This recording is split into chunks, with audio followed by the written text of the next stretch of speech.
अस्सलामुअलैकुम जी, this is Waqas Nawaz and आज का जो हमारा लेक्चर है जी ये एक्सपोजिटरी राइटिंग पे है और आज हमारा लास्ट एंड डे 6 है। एज यू ऑल नो कि हमने जो राइटिंग है CSS PMS के एग्जाम्स में उसके ऊपर हम we are done with argumentative writing, descriptive writing and narrative writing और आज हमने बात करनी है एक्सपोजिटरी राइटिंग पे ताकि आपको बिल्कुल भी इसमें कंफ्यूजन ना रहे और आप इन तमाम फॉर्म्स ऑफ डिस्कोर्सेज को ना सिर्फ ग्रैब कर सकें बल्कि आप लोग इनको अपनी राइटिंग में जो है वो इनकॉर्पोरेट कर सकें। तो विदाउट वेस्टिंग आवर टाइम जी let's start. What is expository writing? तो एक्सपोजिशन जो है ये किसी चीज को एक्सप्लेन करने को कहते हैं, ये किसी चीज को डिस्क्राइब करने को कहते हैं और इसका मकसद जो होता है वो रीडर को ज्यादा से ज्यादा अपने मौजू के बारे में, अपने टॉपिक के बारे में ज्यादा से ज्यादा आपने इंफॉर्मेशन देनी है। अब इस राइटिंग में और आर्गुमेंटेटिव राइटिंग में या जो दूसरी आपकी एक्सपोजिट अपना नैरेटिव राइटिंग है उनमें क्या डिफरेंस है? इसमें आपको कहीं पर भी कुछ भी कोई क्रिएटिव राइटिंग करने की जरूरत नहीं है।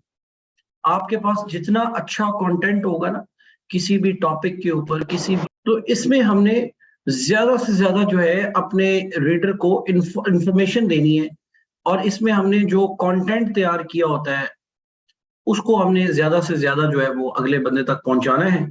और इसमें सबसे इंपॉर्टेंट बात यह है कि आपने इसके अंदर जो अक्सर आप लोग अपनी बात करते हुए डेटा यूज करते हैं, तो एक्सपोजिटरी राइटिंग जो है इस पे आप जब अपने टॉपिक को एक्सप्लेन कर रहे हैं, उसको आप डिस्क्राइब कर रहे हैं, उसके बारे में आप अपने रीडर को ज्यादा से ज्यादा इंफॉर्मेशन दे रहे हैं, तो उसके लिए आपकी मदद कर सकता है बहुत सारा डेटा भी। फॉर एग्जांपल, आप पॉवर्टी के बारे में बात कर रहे हैं, आपने पॉवर्टी को बताया कि पॉवर्टी क्या होती है, ठीक है, आपने पाकिस्तान में थोड़ा सा, अच्छा इस राइटिंग में एक बात और भी याद रखिएगा, ये जो आप बैकग्राउंड इंफॉर्मेशन देते हैं ना, अब यहाँ पर एक बहुत बड़ा ब्लंडर स्टूडेंट्स ये करते हैं कि पाकिस्तान में जितनी भी हमारे CSS PMS में राइटिंग होती है, हम लोग हर सवाल में कहते हैं कि भाई बैकग्राउंड इंफॉर्मेशन देना जरूरी है। नहीं, ऐसी बात नहीं है।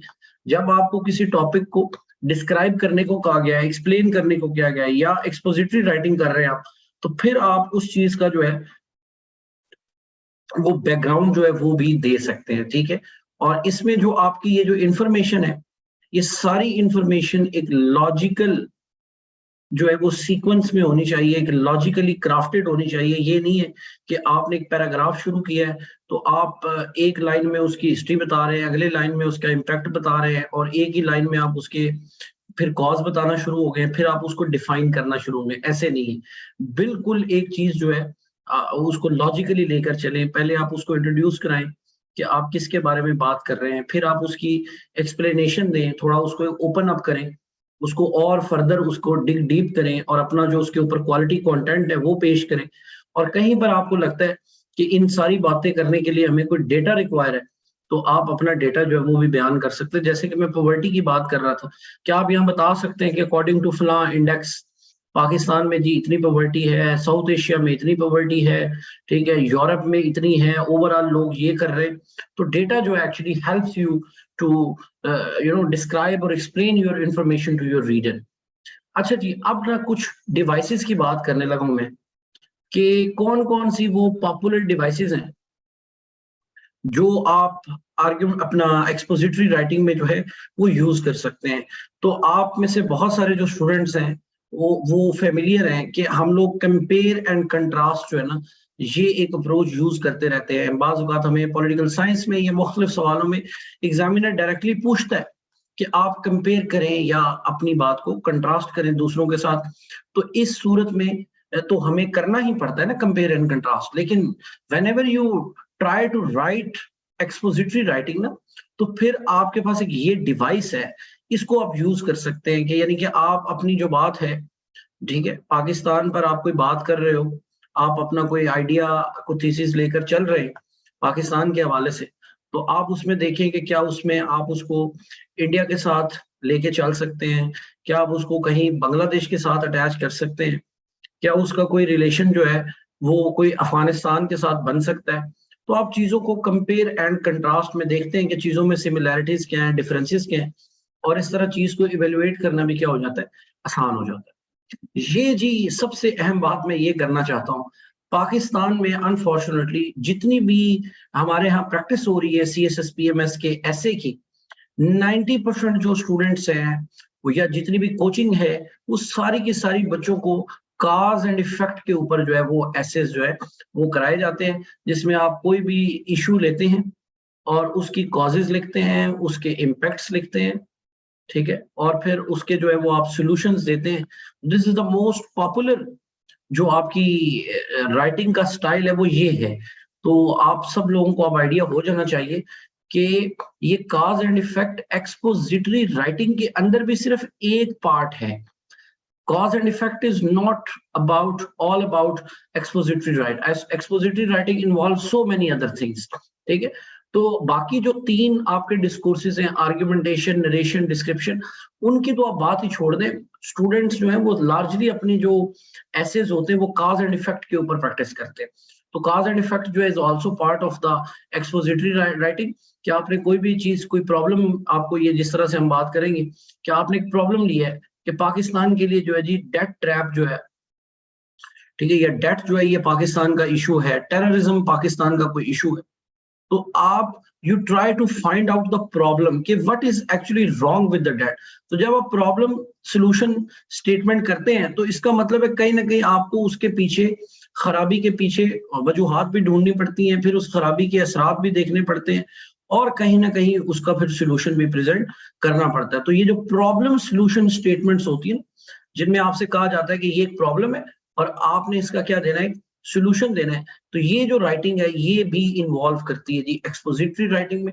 और सबसे बड़ी बात, आप अपनी बात को डिस्क्राइब करना चाहते थे, एक्सप्लेन करना चाहते हैं, तो आप उसको क्लासिफाई भी कर सकते हैं। ठीक है, आप बात कर सकते हैं जी कि हमारा जो आर्ग्यूमेंट है वो मॉरल एक डिवीजन है, एक पॉलिटिकल डिवीजन है, ठीक है, एक इकोनॉमिक डिवीजन है। हमारे यहाँ अनफॉर्चुनेटली बड़े बड़े जो अच्छे स्टूडेंट्स हैं वो भी क्या करते हैं, वो भी, उनको ये प्रैक्टिस ये किया जाता है कि जी आपने चीजों को सोशल लेवल पर देखना है, आपने चीजों को इकोनॉमिक लेवल पर देखना है, आपने चीजों को पॉलिटिकल लेवल पर देखना है।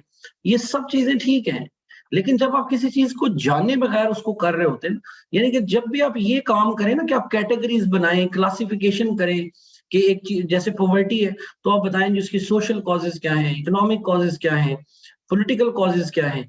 तो आप ये जो कर रहे हो ना, ये कॉन्शियसली आपको पता होना चाहिए कि मैं यूज कर रहा हूँ क्लासिफिकेशन टेक्निक को, और जो क्लासिफिकेशन टेक्निक है is part of the expository writing. ठीक है, तो ये जो डॉन के ऊपर आप अक्सर औकात आर्टिकल्स पढ़ रहे होते हैं ना, जेंडर के ऊपर, ठीक है, पॉवर्टी के ऊपर, कोई क्लाइमेट चेंज के ऊपर, यानी कि वो तमाम चीजें जो किसी न तरह कॉज एंड इफेक्ट को इन्वॉल्व करती हूँ या प्रॉब्लम, किसी प्रॉब्लम को आइडेंटिफाई करती हूँ, तो वो ज्यादातर जो राइटिंग आप पढ़ रहे होते हैं वो एक्सपोजिटरी राइटिंग होती है। तो आप सब लोगों के लिए ये एक मैंने एग्जांपल भी दे दी है पॉवर्टी के, यानी कि इश्यूज जो हैं लार्जली वो एक्सपोजिटरी राइटिंग इन्वॉल्व करते हैं।